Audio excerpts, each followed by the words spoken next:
إن الحمد لله نحمده ونستعينه ونستغفره ونستهديه ونعوذ بالله من شرور أنفسنا ومن سيئات أعمالنا.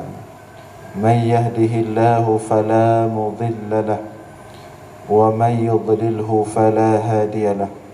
أشهد أن لا إله إلا الله وحده لا شريك له وأشهد أن محمدا عبده ورسوله وصفيه من خلقه وحبيبه وخليله.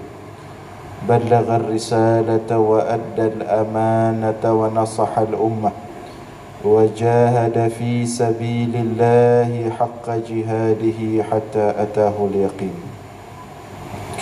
فاللهم صل وسلم وبارك على سيدنا ومولانا محمد وعلى آله وصحبه أجمعين. أما بعد، فيا أيها الناس، أوصيكم ونفسي المذنبة بتقوى الله، فقد فاز المتقون.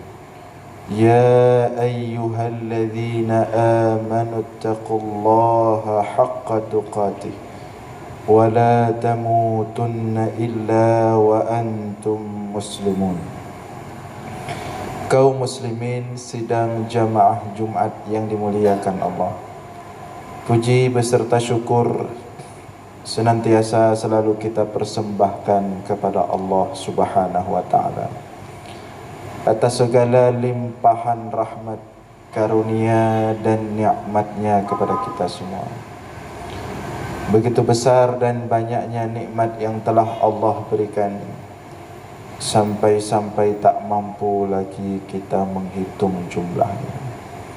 Wa in ta'uddu ni'matallah la tuhsuha.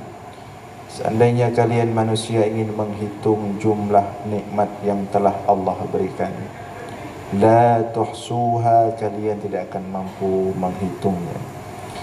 Selawat beriringkan salam juga kita sampaikan kepada baginda Rasulullah sallallahu alaihi wasallam, kepada seluruh keluarga dan sahabat-sahabatnya sekalian.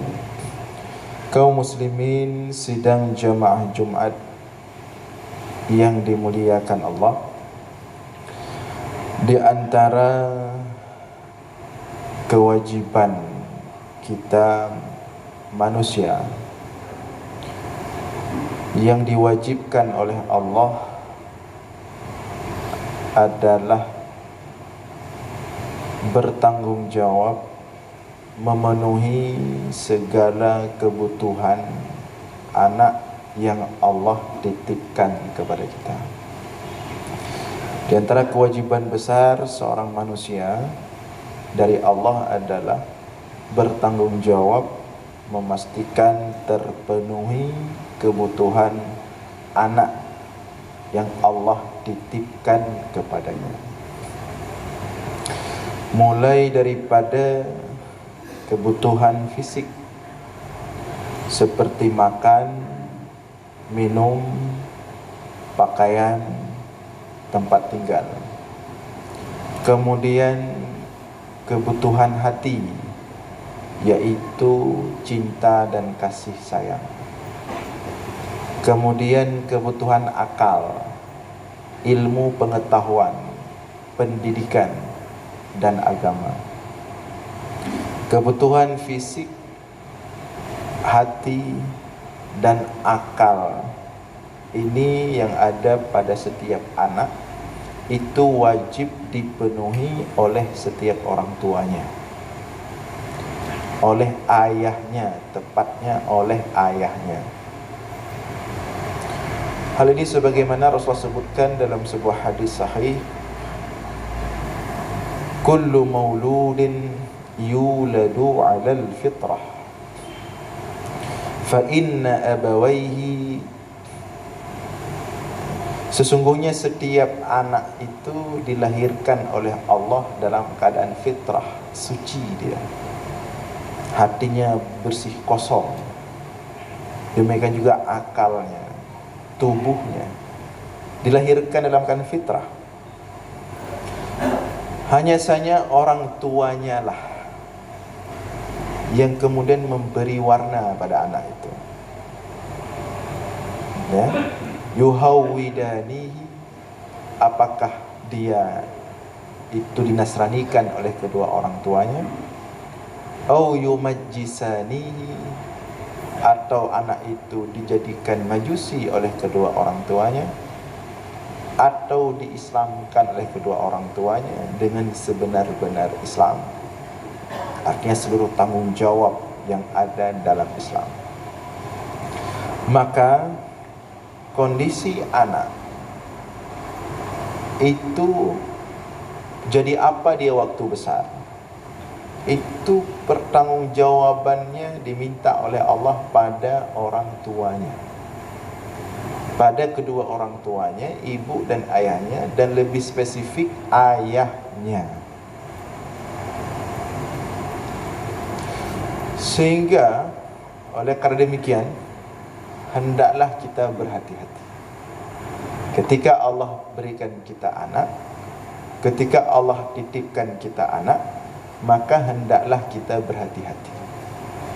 Anak bukan hanya perhiasan mata, bukan hanya penentram jiwa, tapi ada tanggung jawab besar nanti dari akhirat. Salah-salah kita dalam menunaikan tanggung jawab kita kepada anak, maka kita terancam bermasalah di hari akhirat. Maka Allah ingatkan, inna min azwajikum wa auladikum aduwwan lakum fahdharu. Di hari akhirat itu ada istri kalian, ada di antara istri, ada di antara anak-anak akan menjadi musuh bagi orang tuanya, menuntut orang tuanya di mahkamah Allah. Sebaliknya, kalau anak itu ditunaikan tanggung jawabnya oleh orang tuanya, maka ini juga investasi yang sangat-sangat besar, tidak tandingan bagi orang tuanya di hari akhirat. Jadi ini investasi dunia akhirat. Jadi ketimbang kita sibuk dengan investasi dunia, capek sehingga meninggalkan anak, lebih baik tinggalkan investasi dunia. Hebat sekali investasi, tinggalkan saja. Lebih baik pikirkan investasi anak. Dunia akhirat, bisa masuk surga kita kalau anak itu betul-betul kita didik dengan baik. Kaum muslimin sidang jamaah Jumat yang dimuliakan Allah. Jadi kita ulangi, kewajiban itu pada orang tuanya. Fisiknya, makan, minum, pakaian, tempat tinggal. Hatinya, cinta, kasih sayang harus terpenuhi. Akalnya, pendidikan, agama, pengetahuan. Orang tuanya, bukan orang lain. Bukan orang lain. Kalau orang tuanya tidak mampu, maka bersiap-siaplah orang tuanya di hari akhirat. Nah, bagaimana agar orang tuanya ini tidak terancam di hari akhirat, dikasih tanggung jawab oleh Allah, gak mampu dia tunaikan? Dia harus cari orang, tapi kewajibannya pada dirinya. Dia harus cari orang untuk memenuhi kewajibannya itu. Nah, salah satunya dalam hal pendidikan. Orang tua, pendidikan itu kewajiban pertama orang tua. Orang tua yang memastikan anak itu bisa baca Al-Quran dengan baik, bisa menunaikan kewajiban Allah dengan baik, harus paham sholat, harus paham puasa Ramadan, harus paham haji, harus paham zakat, harus paham semua berkaitan dengan tanggung jawab agama. Itu yang harus mengajarkannya orang tuanya, bukan gurunya. Gurunya nggak diminta pertanggungjawaban di hari akhirat. Orang tuanya. Anak itu bisa tidak bisa baca Al-Quran, orang tuanya ditanya oleh Allah di hari akhirat. Ngerti agama tidak agama, orang tuanya ditanya di akhirat, bukan gurunya. Orang tuanya. Nah, agar orang tuanya kita sebagai orang tua, ketika ditanya bisa kita jawab, kita cari cara. Karena kita tidak mampu mendidik dengan baik, kita titipkan kepada guru. Kita wakilkan diri kita. Kita wakilkan diri kita karena ketidakmampuan kita. Maka perhatikan baik-baik kepada kita orang tua, ketika kita menyekolahkan anak kita ke tempat orang, yang pertama harus kita sadari karena ketidakmampuan kita. Harus kita camkan itu. Karena ketidakmampuan kita. Berarti kita tidak mampu, lemah kita dalam hal itu. Itu harus kita akui dulu. Nah, ketika anak itu kita titipkan, kita wakilkan seorang yang lain sebagai guru untuk menunaikan kewajiban kita, maka kita pada posisi minta bantu untuk menyelamatkan diri di hari akhirat. Bukan dalam posisi ketika kita bawa anak kita ke sekolah, bukan pada posisi ketika kita bawa anak kita ke seorang guru, bukan pada posisi ketika kita bawa anak kita ke pesantren, katakanlah seperti itu, bukan pada posisi seperti kita bawa barang, kita titipkan ke tempatnya untuk dibetulkan, kemudian kita bayar. Kemudian kita nggak mau tahu siap nggak siap, kita sudah bayar, harus siap. Bukan seperti barang anak itu. Jadi sangat tragis sekali, sangat naif sekali. Ketika kita orang tua menitipkan anak ke sebuah pendidikan, ke seorang guru, kita berpikir kita sudah bayar, Anda bertanggung jawab memastikan anak saya seperti ini karena saya sudah bayar Anda. Naif sekali itu. Tragis sekali pemikiran seperti itu, rusak sekali itu. Berarti orang tua, kalau ada orang tua seperti itu, berarti orang tuanya yang mulai menganggap anaknya orang tuanya yang pertama yang mulai menganggap anaknya itu seperti barang. Anak itu bukan barang. Anak itu makhluk mulia. Makhluk paling mulia yang pernah diciptakan oleh Allah itu manusia. Dia bukan barang yang kita bawa ke tempat tertentu, kemudian kita bayar sebulan berapa, per tahun berapa, kita sampaikan kepada orang yang kita bayar, Anda bertanggung jawab. Kalau Anda tidak bertanggung jawab, Anda saya habisi dan saya tuntut. Itu barang boleh seperti itu. Bawa mobil ke bengkel, saya bayar, harus bereskan, harus betulkan ini. Kalau apa-apa dengan mobil saya, Anda saya tuntut. Berarti kita menganggap anak seperti barang kalau seperti itu logikanya. Dan aneh sekali ketika ada guru yang berhasil mendidik anak kita bisa baca Al-Quran, yang berhasil mendidik anak kita bisa menghafal kalam Allah, yang dengan itu kita bisa masuk surga nanti dari akhirat. Tapi ada yang berani menilai dengan uang. Berapa yang mampu kita bayar untuk anak itu bisa baca kalam Allah? Berapa Anda mau bayar? Berapa? Kalam Allah itu bukan bateri, bukan barang. Berapa mau kita ukur? Ketika anak mampu menghafal satu ayat, satu surat, satu juz, bahkan 30 juz, berapa berani bayar? Berapa berani menghargakan kalam Allah itu dihafal dalam kepala seorang anak? Seharga Avanza kah Anda berani menilai itu? Wajar dia telah mendidik anak saya hafal 30 juz karena sudah saya bayar sebulan 1 juta, 2 juta. Berarti harga kalam Allah lebih rendah daripada motor kita di rumah yang harganya 13 juta, 15 juta. Kenapa berani sekali orang menilai agama itu begitu rendah dengan bayaran seperti beli baju di pasar, seperti beli barang di pasar. Maka inilah akhir-akhir ini yang menyebabkan terjadi konflik antara orang tua dengan guru anaknya. Salah dia memaknai. Yang pertama, dia salah memaknai kewajibannya. Yang kedua, dia salah memaknai posisinya dengan guru anaknya. Dan yang paling fatal, dia telah salah menilai anaknya sendiri. Ketika kita mewakilkan orang lain untuk mendidik anak kita, yang pada itu tanggung jawab kita, itu tidak bisa kemudian kita serahkan, kita berlepas diri, tidak bisa. Kita berkewajiban menghadirkan diri kita pada guru yang akan mendidik anak kita. Karena itu kewajiban kita.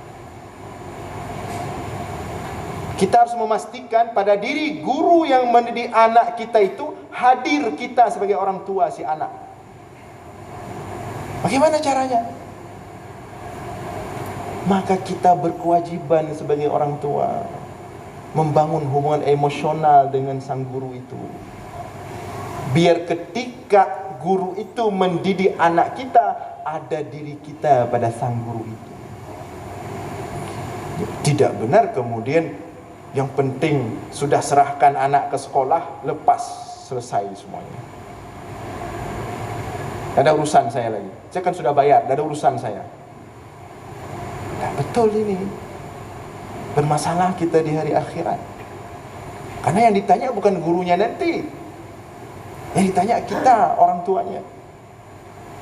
Kita harus mampu menghadirkan diri kita pada gurunya itu. Maka hubungan emosional orang tua dengan guru itu harus dibentuk. Sehingga ketika guru itu mendidik anak kita, nampak wajah kita di anak kita itu. Nampak sosok kita yang harus dia transferkan ke anak kita. Nampak kasih sayang kita yang harus dia sampaikan ke anak kita. Bukan kemudian tidak mau tahu. Bukan kemudian melepaskan diri.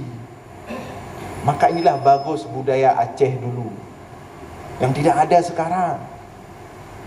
Budaya Aceh dulu, kalau menitipkan anaknya ke tempat pengajian, ada semacam tepung tawar, pesiju lah istilahnya bahasa Aceh.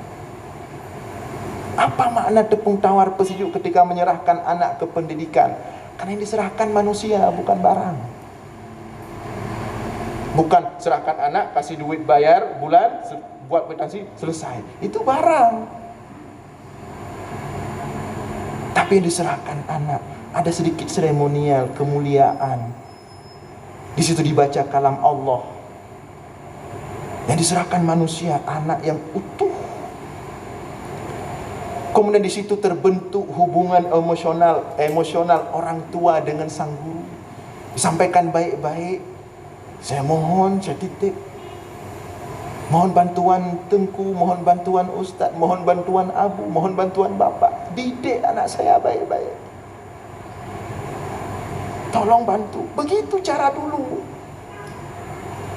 Sehingga wajah orang tua itu tertempel di pikiran gurunya. Setiap dia melihat anak kita, yang terbayang wajah kita.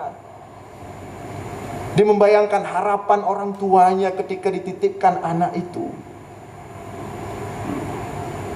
Kemudian setelah dititipkan seperti itu, setelah diminta bantu seperti itu, terus hubungan emosional terbentuk. Sebulan sekali sang ayah orang tua itu tanya ke guru, Ustadz, bagaimana anak saya?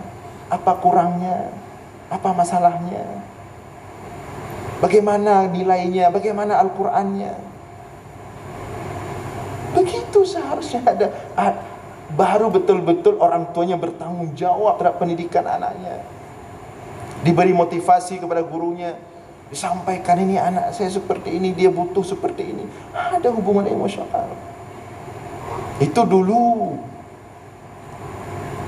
Hingga sang guru pun menganggap anak didiknya bagaikan anaknya sendiri. Tapi saya jamin bisa buat survei sekarang. Kasih angket ke semua orang tua dimanapun. Berapa kali dia pernah menanyakan ke guru anaknya di sekolah? Berapa kali dia pernah bertemu, berjumpa langsung, bagaimana anak saya?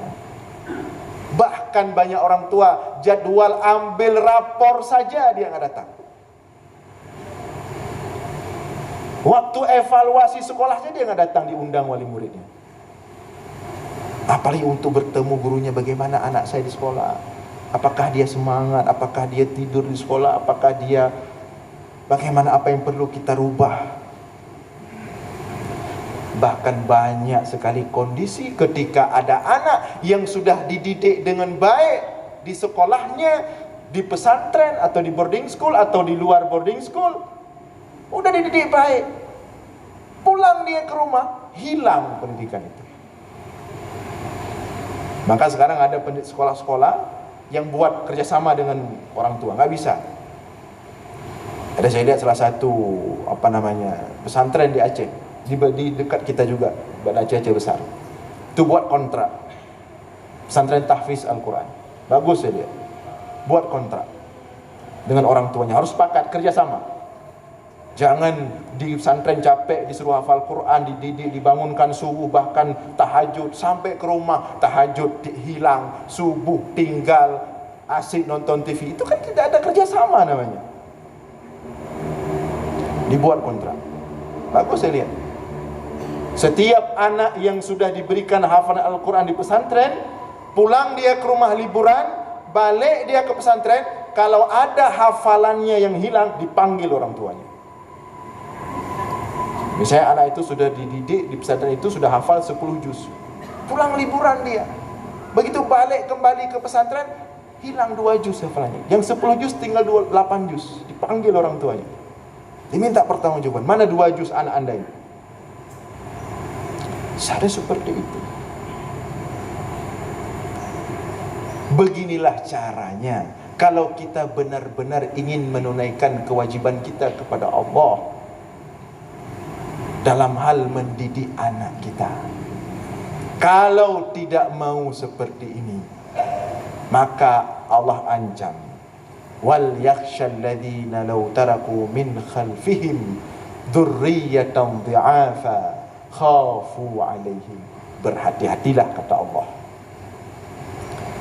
Kalau di antara mereka itu ada orang-orang yang meninggalkan generasi setelahnya, anak-anak setelahnya, dhi'afa, lemah, khafu alaihim, dikhawatirkan agamanya lemah, dunia lemah, akhirat lemah, khafu alaihim, dikhawatirkan hancur dia. Maka hendaklah berhati-hati. Jadi jangan kemudian menganggap hal ini sepele. Kewajiban pertama itulah di orang tua, dan harus terus dikawal anak-anak kita, dijaga anak-anak kita. Walaupun sudah dikasih ke guru untuk mewakili kita, kita minta bantu kepada gurunya, kita tetap harus punya peran aktif. Paling kurang kita tidak bisa hadir langsung 24 jam, kita menghadirkan emosional kita kepada guru tersebut. Dan sangat aneh, ada fakta orang tua menyerahkan anaknya ke pendidikan karena sibuk, tidak sanggup mengurus sendiri. Alasan seperti itu sangat sayangkan. Maka mudah-mudahan mari kita evaluasi kembali pendidikan anak-anak kita. Mari kita evaluasi kembali tanggung jawab kita kepada anak-anak kita. Kalau sudah dapat kita penuhi dengan baik, alhamdulillah. Tapi kalau di sana-sini masih kurang, maka hendaklah di waktu yang masih tersisa ini kita masih punya waktu untuk memperbaiki, sehingga meninggal kita nanti, kita meninggalkan anak generasi yang baik, yang saleh dunia dan akhirat. Mudah-mudahan ada manfaat. Aqulu qawli hadza wa astaghfirullah li wa lakum. Barakallahu li wa lakum fil Qur'anil azim wa nafa'ani wa iyyakum bima fihi minal ayati wa dzikril hakim wa taqabbala minni wa minkum tilawatahu innahu huwas samiul alim.